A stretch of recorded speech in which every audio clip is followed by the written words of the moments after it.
travelling a lot in 2005 as it turns out. I'm working in Newcastle, my future wife is spending a fair amount of time in Hull during university holidays, so I'm on the train a fair bit, and even when I'm not on the train, I'm in unfamiliar places tragically far away from my home consoles and PC. So I'm in a position where a handheld machine is absolutely essential. As it happens, I actually bought my Nintendo DS at launch while in Hull, so once again it has all these great, hazy, nostalgic memories attached. The included game was the one that showed off the system's features, as would go on to be traditional for Nintendo consoles going forward. So it was Warioware Touch that I spent possibly the most time on with my awesome new clamshell toy. The premise is ludicrously simple and is carried over from Warioware on the GameCube. These aren't mini-games, but micro-games, designed to take 3 to 5 seconds of your time to accomplish a simple goal. This can be anything from tapping a pencil or picking a nose, to swatting flies or popping balloons. The challenge is that they come at you fast, with strict time limits, and you don't know which one's coming next, so you have to be on your toes at all times. The goal is to complete as many of these games in a row as you can before losing your lives, and every few games the speed is increased until you get to quite an insane pace. Set out in the bare facts like that, it doesn't sound especially compelling, but it really is. The good old reliable format of challenging you to repeatedly beat your own and your friends' high scores is present and correct, and as addictive as ever. And all these microgames make good use of the touchscreen element of the DS, which, I remind you, was pretty novel in 2005, before we all had touchscreens on everything. Plus WarioWare Touch manages to wrap all these games up in a good amount of comic presentation. The games are themed depending on which of the colourful cartoon characters of Wario's world you're playing with. There's a number of sections that all focus on a different kind of interaction with the DS's unique features, with Wario teaching you poking and prodding at the beginning, and then others getting you acquainted with rubbing or spinning or dragging, and then you get a mix every few characters to test what you've learned, with slightly tougher variants.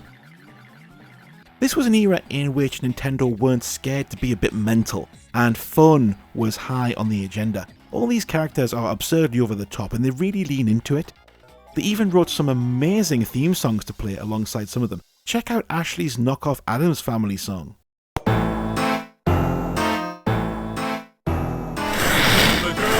Wicked! In the haunted mansion. You better learn my name 'cause I am Ashley. When I look at you, the following emojis come to mind.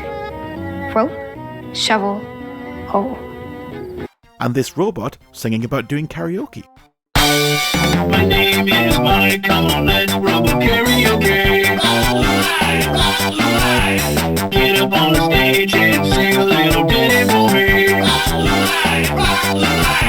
And his fist be ever ready for a knockdown blow. There's a good bit of retro Nintendo fan service with this lad as well, repurposing old Nintendo games, a bit like a WarioWare Nintendo remix of sorts, and having you travel through microclips from Mario, Metroid, Duck Hunt and more.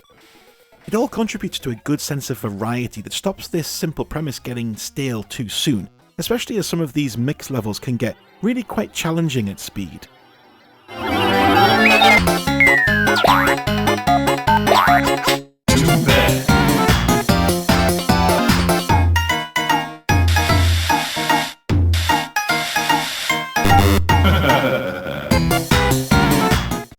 There are also little toys to collect as you go through.